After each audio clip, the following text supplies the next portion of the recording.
Now, books, books, books. How to read a book. I have a friend who has one of those, the iPod. Pad. Yep. Yes, and reads a book all the time on it. Loves it, loves it. Kindle.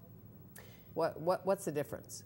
Well, I mean, the ebook readers that are out on the market that are specifically ebook readers, many of them have the e-ink technology that simulates looking at paper, so it's less eye strain for your eyes.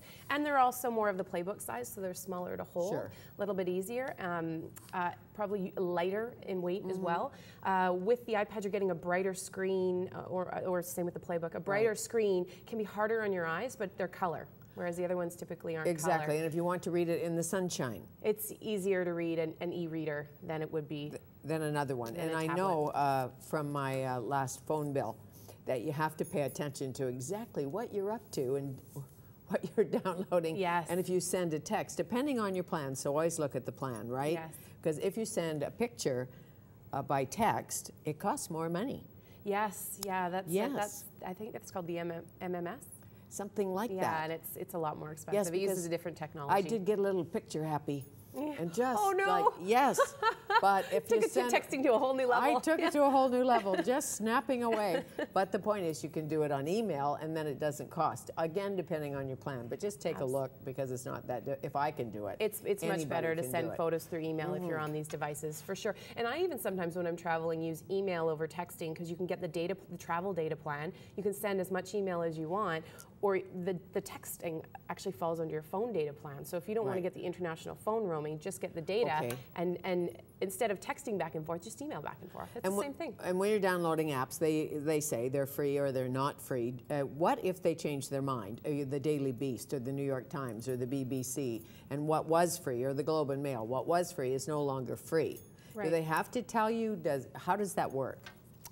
Do you see what I mean? You've got it. You've already got it on your device, and they changed the price of it. Or they didn't have a price, and they're now starting to charge. I have not seen that happen, but they would have to push a notification to you that would inform you that you needed to pay for it, and then they would actually have to have you fill in your password. Because every time you buy something, at least it's in the Apple world, every time you want to buy an app, it asks you what your password is to verify that you are okay. So it's kind of like a double opt-in process to buying it.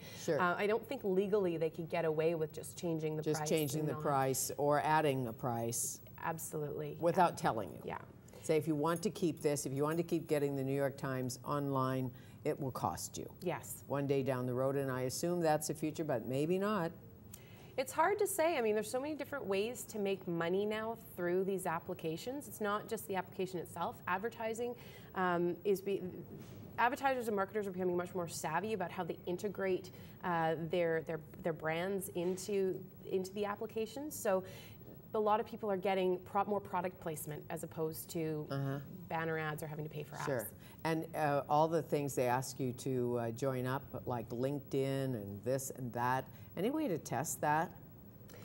How do you? Do you know what I mean? Like, you get somebody wants to be your Facebook friend, somebody wants you to link in, somebody else wants you to do something else.